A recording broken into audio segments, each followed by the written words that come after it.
بسم اللہ الرحمن الرحیم۔ اسٹوڈنٹس کی طرف سے، طلبہ کرام کی طرف سے ایک سوال ہوتا ہے، عموماً یہ سوال ہوتا ہے کہ ہم کتابوں کا مطالعہ کرتے ہیں لیکن وہ چیزیں ہمیں یاد نہیں رہتی، تو اس کا طریقہ کیا ہونا چاہیے؟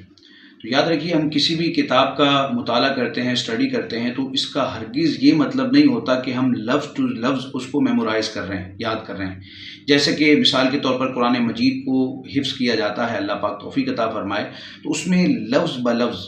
جو الفاظ ہیں من و ان ویسے ہی یاد کرنے ہوتے ہیں، اس کو بار بار دہرایا جاتا ہے اور اس کو بالکل من و ان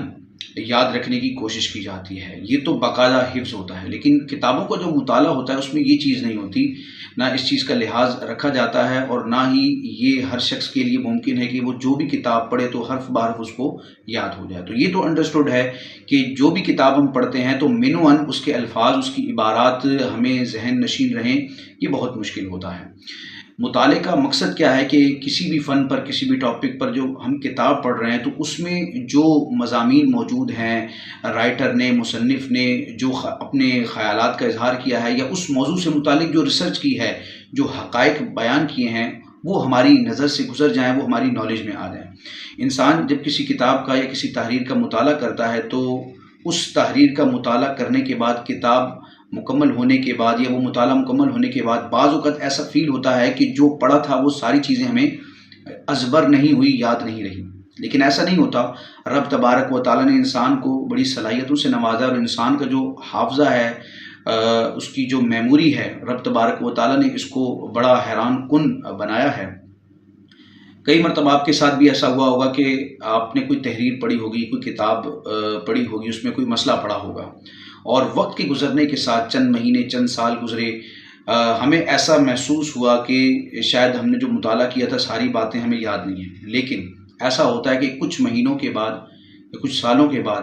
اگر اس ٹاپک سے متعلق کوئی گفتگو کرتا ہے، کوئی ڈسکشن ہوتی ہے، ہمارے ذہن میں خیال آتا ہے، ہم کوئی تحریر پڑھتے ہیں یا اس موضوع کے حوالے سے ہمیں ریسرچ کرنی ہوتی ہے، تو اگرچہ اس ٹاپک پر ہم نے مطالعہ چند مہینے پہلے کیا تھا، چند سالوں پہلے کیا تھا، لیکن فوراً ہمارے دماغ کے کسی نہ کسی گوشے میں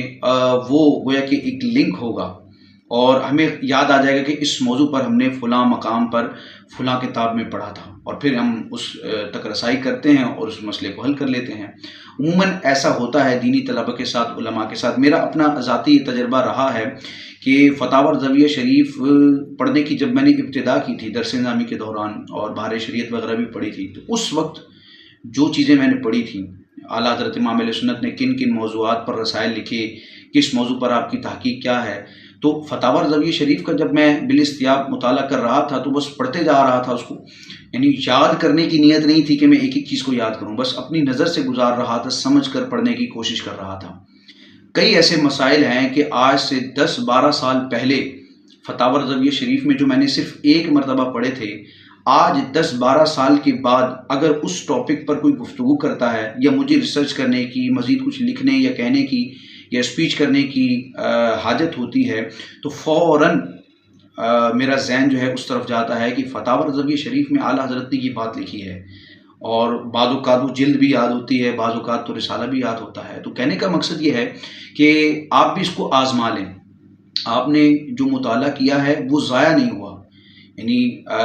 ایک تر و تازگی کے ساتھ، پوری توجہ اور انہماک کے ساتھ اگر آپ نے کسی کتاب کا، کسی بھی تحریر کا مطالعہ کیا ہے تو آپ یہ نہ سمجھے کہ وہ ہماری دماغ کی جو میموری ہے اس سے وہ محو ہو گئی، وہ فائل ڈیلیٹ ہو گئی، ایسا نہیں ہوتا۔ وہ ذہن کے کسی نہ کسی گوشے میں چیز موجود ہوتی ہے۔ تو مطالعہ جو ہے وہ بہر صورت فائدہ مند ہوتا ہے۔ اس چیز کو دیکھتے ہوئے کہ مجھے چیزیں یاد نہیں رہتی، مطالعے سے روگردانی نہیں کرنی چاہیے، مطالعے سے جی نہیں چرانا چاہیے، بس پڑھتے چلے جائیں، طبیعت مزاج بنتا چلا جاتا ہے۔ اور رب تبارک و تعالیٰ نے جو انسان کو دماغ دیا ہے وہ بڑا وسیع ہے۔ کمپیوٹر اس کے سامنے کیا حیثیت رکھتا ہے؟ جب کمپیوٹر میں ہم ہزاروں لاکھوں فائلیں بھی سیو کر سکتے ہیں تو پھر کمپیوٹر تو انسان کا بنایا ہوا ہے، اور انسان کا دماغ یہ رب تبارک و تعالیٰ کی قدرت کا عظیم شاہکار ہے۔ تو اسٹوڈنٹس کو بس یہی کرنا چاہیے کہ وہ مطالعہ کرتے رہیں، اپنی دلچسپی کے حساب سے جو ان کو چیزیں ضروری سمجھ میں آتی ہیں کہ اس ٹاپک پر ہمیں معلومات ہونی چاہیے. اساتذہ جو ان کو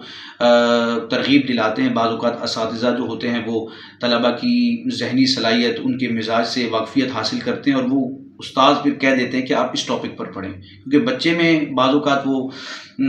چمک دمک نظر آ رہی ہوتی ہے، اور وہ گویا کہ ایک سلسلہ ہوتا ہے،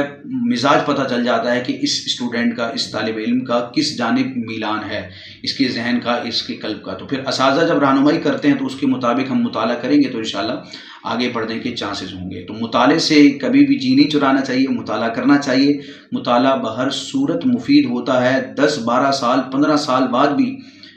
وقت پڑھنے پر وہ مطالعہ ہمیں کام آتا ہے، اور انسان کا دماغ اس جانب جاتا ہے. باقی مطالعے کو اور جو کچھ ہم نے پڑھا ہے اس کو محفوظ رکھنے کے اور بھی کئی طریقے ہیں، انشاءاللہ اس کو بھی کبھی ڈسکس کروں گا. لیکن بس اس ویڈیو میں